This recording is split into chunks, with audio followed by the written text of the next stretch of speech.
Hello, Giles. I'm Tamara Warren. It's nice to meet you, and I appreciate you taking the time to talk with us about your design background and leading up to this beautiful car, the XJ.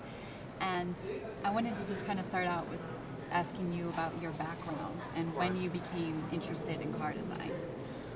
My background is very much based on a love for design. My father's actually an architect and wanted me to into architecture from a young age, but had a very artistic family background. My mother was also good at painting, but by the age of 13 I actually had a great interest in cars and hill climbs and classic racing, which I followed a lot in those days.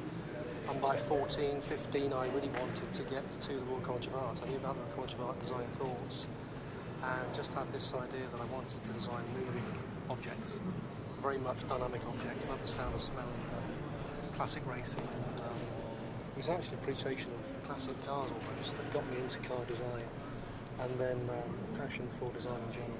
Obviously, being interested in art and architecture, are there particular styles that you prescribe to or that you're a fan of, or on the other side that you actually detest? I'm quite eclectic in terms of the buildings I like. I will judge a building objectively.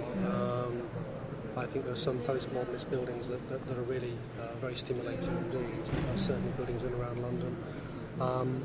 I tend towards modernism, so again a sense of form, and form follows function, a sense of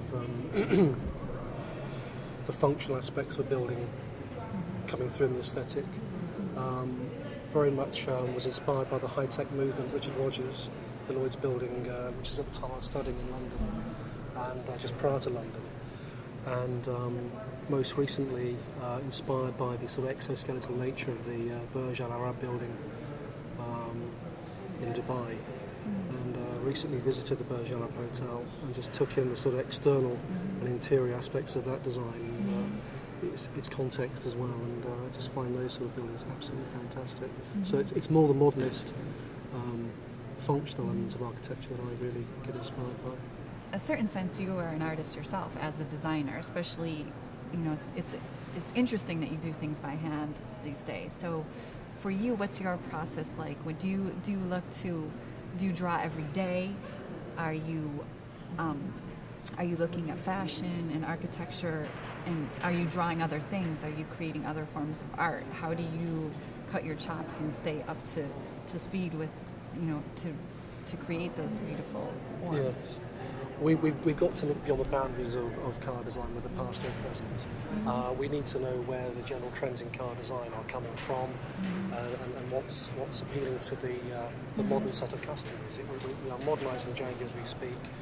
We want to change our demographic slightly to appeal to a younger, more modern, more contemporary mindset of customer. So therefore we have to look beyond our traditional stylistic menu, if you like. And yes, whether it's fashion design, picking up on trends in architecture, the designers at Jaguar Design will be constantly referencing and absorbing new trends, new colours. Colour and trim in particular is very relevant for us. We work with leathers and new veneer grains, technical grains, carbon fibres, and we want to be absolutely up to date with where these new interior trim options lie, and often it's furniture, often it's in interiors. So you yourself, are you doing other kinds of? Are you creating are you drawing? Are you painting and sculpting? And I have a managerial overview of the design team on the interior and exterior.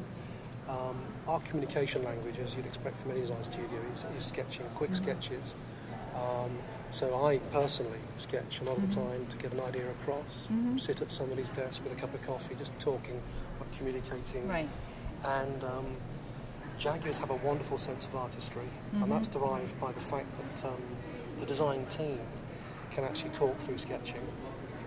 We actually, as a design team, have a dialogue in sketches, and the quality of line should always come from that innate sense of rightness to a line.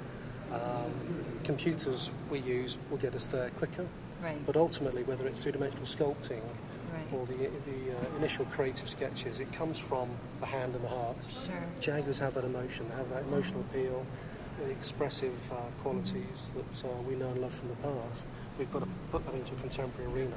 Well, and I think it's a perfectly fitting, we're here today at Pratt Institute where you have these young aspiring designers in all fields, in industrial design and probably quite a few in automotive design. So is it kind of exciting to see that point in their, do you draw from young designers and kind of that energy who are kind of new to the field and the energy that's in a place in a campus like this? Absolutely, yes. I mean, the idea that we would hire designers who can design Jaguars that are good for us now, or draw good Jaguars on the road now, it is not really that relevant for us. We want young designers who are creatively charged, absorbing not just sort of modern trends out of New York City or London, but predicting the trends, going out and finding out the nuances with the consumer mindsets, the luxury consumers, that will actually lay down the sort of the product visions for the next 5-10 years. Those are the guys that we want in our studio to creatively power the company forward. We're constantly wanting to look forward.